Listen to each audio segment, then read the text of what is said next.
When it comes to fantasy sports, some bettors just seem to have all the luck.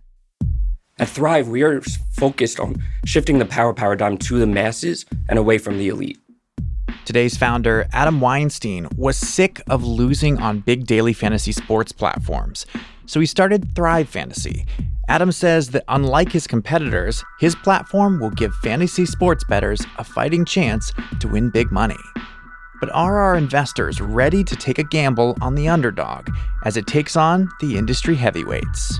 We're going to find out. I'm Josh Muccio, and from Gimlet, this is The Pitch.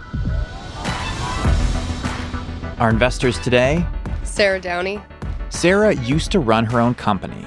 Now she's a partner at Accomplice and an angel investor, making bets on early-stage startups. Charles Hudson. Charles started Precursor Ventures, where he's invested $20 million in over 100 startups to date. Michael Hyatt. Michael built and sold 2 software companies for over $500 million, and now he invests for himself. Phil Nadell. As a serial entrepreneur, Phil built companies that sold for hundreds of millions. Now he manages one of the largest syndicates on AngelList.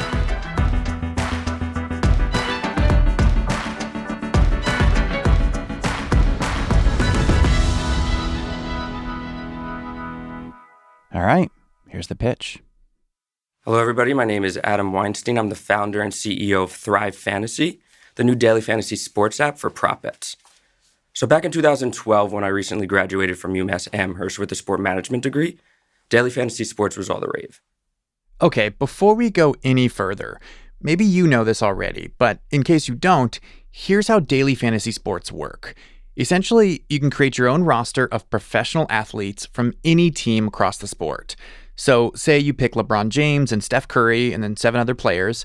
That team that you've assembled will then compete against other fantasy teams. If the players you've selected do well in real life, your daily fantasy team does well, and you make money. Now, Adam got into daily fantasy sports for the same reason a lot of people did.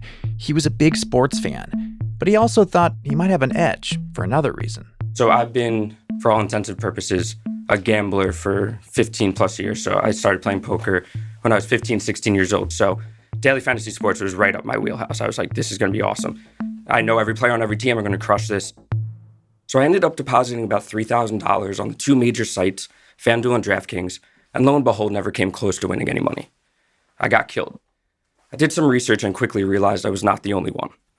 In fact, the biggest pain point for this industry is that about 2% of users account for winning over 90% of the money.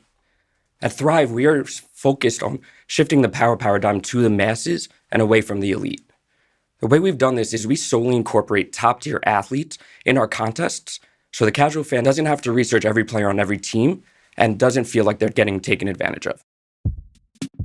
By tweaking the rules of the game, Adam says he can give casual daily fantasy sports players a much better shot to win. See, on platforms like DraftKings or FanDuel, you have to choose your players from a pool of all the players playing on a given day. The problem is, that could be hundreds. So the advantage goes to bettors who have a lot of time to do the research. In other words, professionals. But on Thrive, Adam limits the number of players to choose from to about 20. And here's the real twist. You're not picking a player and betting on their entire performance. You're actually just picking something called a prop bet. And a prop bet is a simple yes or no bet about an individual player. Whether or not LeBron James will go for over 25.5 total points tonight, or Tom Brady will he go for over 300 passing yards. So again, really easy, and it's a different experience. We launched about 6 months ago and finalized about over $150,000 in total entry fees. We are now raising our seed round of $1 million in order to ramp up during NFL and NBA season. Can you just kind of reestablish again for us, what's the edge that you have? What's the secret sauce? What are you doing? You seem to be trying to say that you're going to be making it more likely for me to make money using you instead of like DraftKings? Or Sure. So essentially, DraftKings asks you to know every player on every team. What we do is we only ask you about 20 to 40 top-tier athletes in a given sport in a given night. So theoretically, the algorithms won't be able to compute all these combinations and give you as big of an edge. So we'll give you a list of 20 players, 20 singular binary propositions, over-unders on 20 different players. So theoretically, you'll have a much better chance against a pro if I only ask you about 20 players as opposed to 5,000. So you're trying to say, hey, look, so your value proposition is come onto our fantasy gambling site because you're more likely to win and you're paying the same rates anyways. Correct. And another big differentiator is prop bets, I believe, and a lot of people believe are the future.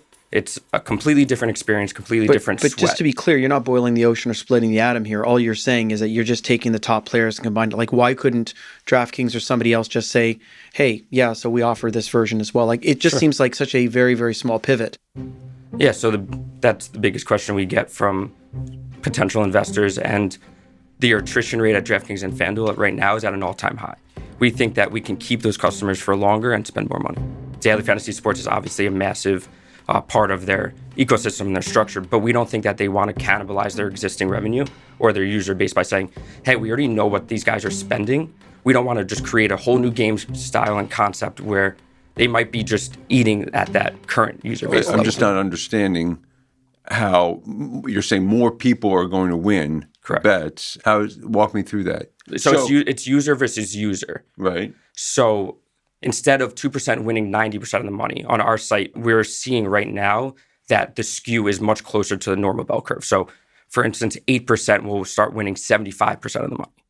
Adam's argument is that he'll be able to attract the people who've lost money on DraftKings, but who still want to play daily fantasy sports if they can find a place where they have better odds of winning. For whom in the skill distribution is this a good product? I play a lot of daily fantasy, best ball, season long, all kinds of things. Like, where in that skill distribution is your target customer? So it's definitely still a lot of skill. So you need to be knowledgeable. It's not for the, hey, I just started watching NBA last week, but it's for that guy who knows most of the players. And in order to play on our site, it's much easier. So if you're an NFL guy, and that's pretty much all you know, you'll be a lot more skeptical on DraftKings and FanDuel to enter the NBA contest. On ours, we're only asking you about the Kevin Durant's or Steph Curry's or LeBron James's. You'll be a lot more confident at least giving us a try. My experience playing on a bunch of other platforms is you get these pockets of, we'll call them lower quality, lower skill players. Yep. And then like wolves, the people who have skill end up going there and basically turning those places into the same place that DraftKings and FanDuel feel like. How does that not happen in this? So those sites you're alluding to, I know every and all of them. They are theoretically the same type of concept. If I'm making this algorithm for DraftKings, it makes the same exact type of algorithm for X, Y, and Z company. On ours, we're only asking you about 20 athletes. So again, your algorithms, sure, will give you an edge, but not nearly as big of an edge on our concept and our game flow as it would on these others. So I promise you, this makes a lot more sense for the casual fan to be able to engage and compete. So what I'm really betting on is that your format is durable. And the experience. The experience. Prop bets are a completely different sweat. All right. Well, we're the largest investors in DraftKings. Accomplice is my partner, Ryan Moore. So I know a lot about this. Sure. One other thing related to what Charles just said is that, you know, how do you kind of police the platform? And you mentioned using algorithms to make sure that things are fair or that you don't have the wolves coming in and hunting. That is a really hard problem. So I guess I'm having trouble seeing how you guys will build an algorithm that can solve that same problem without the resources. Well, we're not building the algorithm. It's just inherently the game flow does not give the Sharks as big of an edge. If they didn't have an edge, then it would not be considered daily fantasy sports because it wouldn't be a game of skill. But we're just trying to shift that skill more towards the normalized bell curve than it is right now. So why do you think that doesn't happen? Why do you think the big boys aren't doing what you're doing? Because this pivot is not rocket science. They have a ton of different things that they're looking into. Well, hold on. Your theory is that people will really gravitate towards what you're doing and not towards them because you're almost saying that it's uniquely unfair where this little top of the pyramid's getting everything, but yours, it's more broadly spread. So yours is a more fair and people should rush to it, right? So again, what we're looking to do is there will be skill. There will be the same players who are winning at a consistent level on our site. It just won't be as drastic of a number. But DraftKings raised $750 million. So for us to even compare apples to apples is unfair to to what we're looking to do. I'll make that comparison now and just say that this is a pass for me, given my relationship with DraftKings. Sure. I completely respect you have obvious passion for what you're talking about. I mean, the way you're just like rattling off stats, I mean, that speaks volumes. I really respect that. So best of luck. Appreciate it. Sarah is out, given her investment in the very competitor that drove Adam to start Thrive Fantasy in the first place. But the other investors are just digging in. When we come back, things start to get testy. If they love what you're doing, will they give you money? Will they invest in this round? Absolutely not. Then they don't love what you're doing. They absolutely do. No, they don't.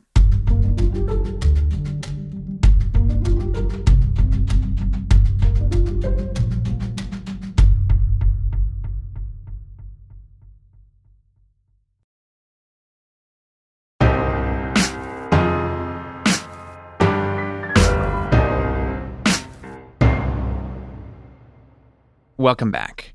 I'm just going to say what you're probably already thinking. This pitch hasn't been going very well. The investors are having a hard time understanding what makes Thrive different from other daily fantasy sports platforms. And if it's that different and it's offering something that people are looking for, why wouldn't one of their massive competitors swoop in and crush Thrive with a prop bet feature of their own? It could come down to how big of a head start Thrive can get on the prop bet market. Here's Phil. How many active users do you have? Yeah, so we have about 8,000 downloads and about a couple hundred daily actives. How are you marketing the company? Sure. So right now it's all organic social. So most of the money that we're raising is to do for paid social. And we have these relationships. The pros are called touts. So we have these relationships with these touts. They love what we're doing. It's just we're a little too early for them in terms of the prize pools for them to really push us and market us. What's your plan for paid customer acquisition? Most of the engagement is on Twitter. We would be spending some money on that. But first and foremost, we have these relationships with these guys who already have the user base. We need to pay them a small monetary fee, either per user sign up / deposit, or just like a monthly recurring rate. And that can expedite our user base and go to market. So that's really sort of quickly. the equivalent of like influencer marketing. Exactly. These are touts. And these are the guys who are spending the money also on DraftKings and FanDuel. Not only do they have the people coming to them for tips, but these are the guys who are spending 10, 15, 20K a night. Walk us through the journey of the $1 million. Let's say we put in the $1 million. What happens to that money? What valuation? Sure. How far does it take you? Yeah, so we're raising 1 out of 4 pre. Our burn rate right now is about 13 to 14K. I haven't paid myself in 2 years. 13 to 14K a month. Yeah. Okay. Which is like zero in a tech startup in New York City. From today, how long does that take you? The $1 million? Mm-hmm. We could be profitable with that. And we believe at least 18 months. Seems a little optimistic. I mean, it sounds like your business would take a lot more money in marketing. How come it's so little? So we believe about 40 to 50K a month in marketing would make us 10x at least of what we're doing right now. And again, our burn rate is so low. You said your fees right now are $150,000 a year? No, we just passed the $150,000 mark in total entry fees. In how long? About 6 months. So I'm going to pass. But this is a tough one because I like the format. I think as someone who plays these games a lot, I do think that we need more format novelty. I think there's opportunity to build new products. The thing I can't get over is everyone I've met who's tried to do a new format eventually runs into the paid acquisition monster. And it just ends up being really, really expensive. I honestly believe you're right. I think you will have a more distributed winner tier than the other sites. I don't know if it'll be sufficiently distributed, though, to make it feel really fair to the average player. So I hope you're successful, and I hope that I get a chance to play with the product and put a little bit of money on it. But I'm going to pass on investing for now. Yeah, you're definitely passionate about this space and knowledgeable about it. I feel the opposite way from Charles in that I don't feel that the format is enough of a differentiator, and I don't think it's that difficult for another company to either replicate it or to pivot themselves. And you really don't have the metrics yet. I like to see some early indication that there's a scalable paid acquisition channel, and that's not there quite yet. So because of the format and because it's early in terms of paid acquisition, I'm going to pass. Absolutely. I appreciate it. I do want to push back, though, for the sense that we know who we need to get to and how to get to them. We have those relationships already. I have the CEO of Guru Elite, Roto Grinders, these top guys. They love what we're doing. It's just not worth their time right now. With this raise, we can make bigger prize pools, and then they will come to us. If they love what you're doing, will they give you money? Will they invest in this round? Absolutely not. Then they don't love what you're doing. They absolutely do. No, they don't. They say that to you because they want to keep you in the warming pot. A lot of people tell people they love them, but love is if they give you money. They're a content provider. Yeah, I know, but it's really easy to say I love you, baby. But it's much harder to actually cut you a check. If they love what you're doing, people are greedy with their money. They would want to make money on it. But they have relationships with every daily fantasy sports app. So if they got in bed with us, they would not be able to do pretty much any content for any other. They'd find a way to feed you money. Look, at the end of the day, I'm listening to this pitch, and my issue is I'm just not getting excited enough. I'm not getting. I want to feel the little bit of greed. I want to feel the excitement. I'm going to make some money here. I also think that I don't know a lot about gambling, but I think it's a racket, and I think it's a very, very high bar to get into this. And I think it's going to toss a lot of money to take some eyeballs away from the big boys. Cool. Adam, thank you. Thank you very much for coming. I appreciate it. It was really nice to meet you. Nice meeting you. Thanks. Best of luck. Appreciate it. Thanks. Charles. Good to see you. Let me know if you sign up. Yep.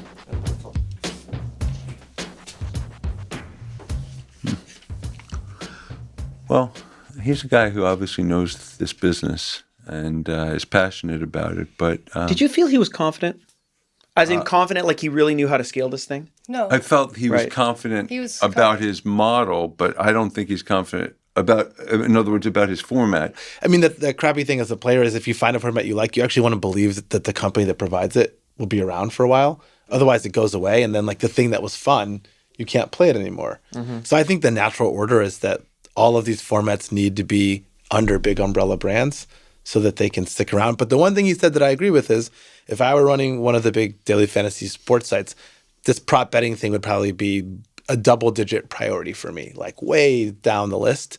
But it doesn't mean they won't get to it eventually, and it doesn't mean that the right thing isn't for it to be housed. Why would it be why wouldn't it be a higher priority? There's so many other things you could work on in the core DFS game. So what gambling. That means is it's not that great of an idea, or it would bubble up to the top of their priority list, right?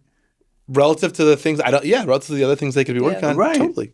I've seen a number of pitches that are similar to this. I think because we're in DraftKings, and they all have this same kind of chemistry of a founder who's a player, and they're a passionate player, but they're not a business person, and they don't necessarily they don't see the steps to becoming venture scale. I think there's a big difference between being somebody who enjoys a pastime and being somebody who has a mission-driven sense of solving a problem. Mm-hmm. There wasn't a problem to be solved. There was a slight tweak and improvement to be gained. This guy isn't like going to sleep every night and like banging his head against the wall, freaking out that this doesn't exist. Like it's not paining him. Well, I just didn't see a way for me to make money. I mean, let's not forget that's what this is about. This is about us investing and making money. And I think that an entrepreneur has to come in here, get us excited about it, and say, this is how I'm going to make you money. I guess I sum up with this pitch with, yeah.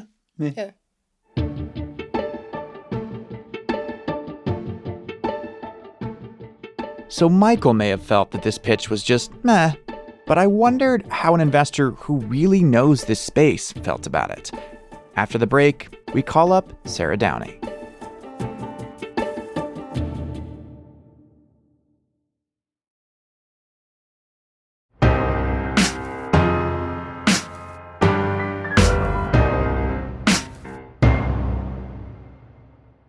Welcome back. Adam Weinstein's pitch didn't get any of our four investors excited, but Sarah Downey had a unique view of the deal, as she's already a major investor in DraftKings, one of the biggest names in daily fantasy sports. Producer Kareem Maddox called her up at her office in Boston. What jumped out at you about Adam Weinstein's pitch?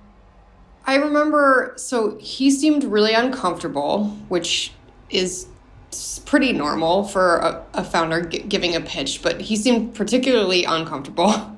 I felt like he started off nervous and then he ended defensive. And He also seemed pretty dismissive of the incumbents in the space, like DraftKings and FanDuel. And I remember being a little miffed by that. Like he seemed pretty confident that he'd be able to do things that these like titans in the industry have done with insane capital and struggle. So Adam's approach to addressing the competition kind of struck a chord for you. I think it's so dismissive as to show a lack of understanding for what it takes to become a company like that. You know, like, I just felt like, I mean, you're looking at companies who've raised hundreds of millions of dollars that are valued at over $1 billion each with DraftKings and FanDuel, that have spent hundreds of millions in advertising, that have hired some of the greatest analytical minds to run these companies, and you're just kind of shrugging it off like, whatever, I'm a guy with a team of like 2 people in New York and I can do this tomorrow.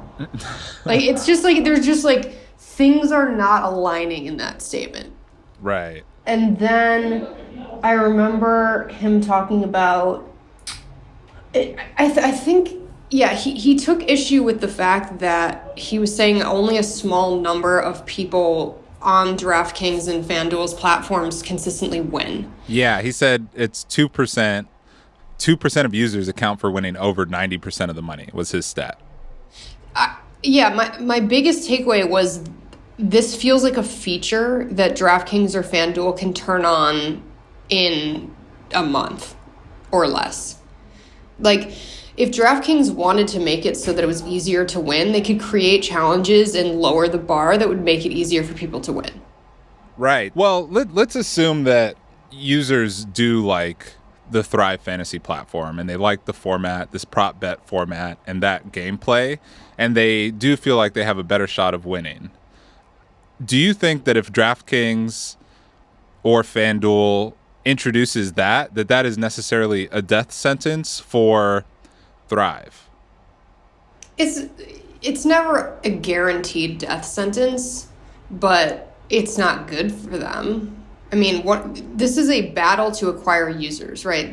DraftKings and FanDuel have a storied history of battling each other and throwing money at user acquisition to outpace each other in growth. And everyone is competing to get people hooked right now. Right. So, you know, I think Adam is determined to see this company through to the end. What advice would you give him? I'd say you can't have a flippant attitude that you'll just go out and you'll find users or they'll find you. It's not easy. It is a grind. It is extremely hard to get people using a platform that is new and sticking with that platform.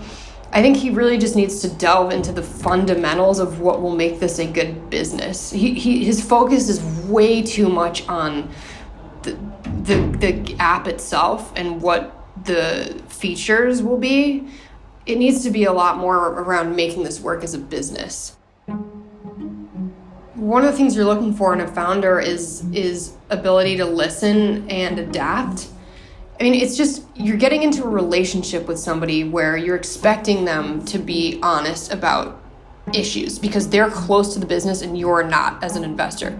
So you need to trust them to bring problems to you so that you can fix them before they're unfixable. And with somebody who gets really defensive about criticisms and doesn't have the answer to how this is going to be a big business or how they're going to acquire users, you just don't trust that when shit hits the fan, they're going to be honest or helpful with you. We called up Adam and shared some of the investors' thoughts. He told us that his company is growing slowly but surely, but at the end of the day, he and the investors just don't agree. I think that they are believing that I'm trying to compete with the FanDuel and DraftKings of the world, which is just not the case, right? They raised $500 million and $700 million each. So we're not looking to scale and become a sports book with doing $500 million a year in revenue. We want to keep this small, and if we can get this thing to $1 million, $2 million, $3 million a year in handle, then we're going to be profitable. Our burn rate is so low that we're staying afloat. We can still slowly but surely go at a tortoise's pace in order to grow this thing. So if any small business was drastically worried about a bigger company doing what they did, then they wouldn't start to begin with. I feel like if I was in your shoes, I would just be nervous. That feels like it would be a big moment. Like if, it feels like you're just like kind of waiting and kind of hoping that they don't unveil like a same kind of format of play. That wouldn't be something that we're happy about, but that doesn't mean that we're over. Okay. Cool. So you said you had 200,000 committed as of now, towards your $1 million round. How is the round going? Yeah, so when I came on to the show, our numbers weren't nearly as good as they are now. Numbers don't lie. So we believe we'll be closing this round in the next 4 to 6 weeks. We have a lot of investors, we believe, on the 5-yard line. So once that first lead comes in for a couple hundred, for 200-300, then we're extraordinarily confident that this thing will be closed pretty quickly. If raising money was easy, then everybody would create their own startup and be doing this business. So I get it. A lot of people don't understand or don't really believe in our thought process or our marketing strat, and that's fine. And if I took every no as a shot to the face or a shot to the gut, then I would have fell a long time ago. So we're here. We're here for the long haul.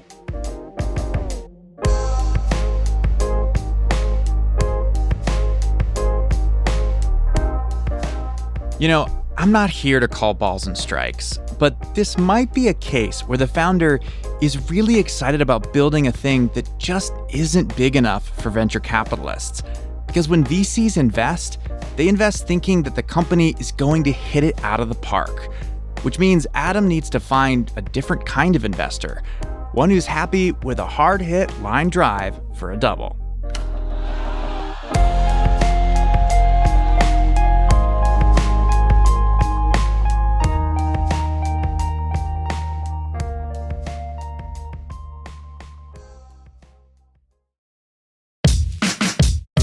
Our show is hosted by me, Josh Muccio, produced by Kareem Maddox, Heather Rogers, and Molly Donahue. We are edited by Blythe Terrell and Devin Taylor. Theme music in this episode by The Muse Maker. Original compositions from Breakmaster Cylinder and The Muse Maker.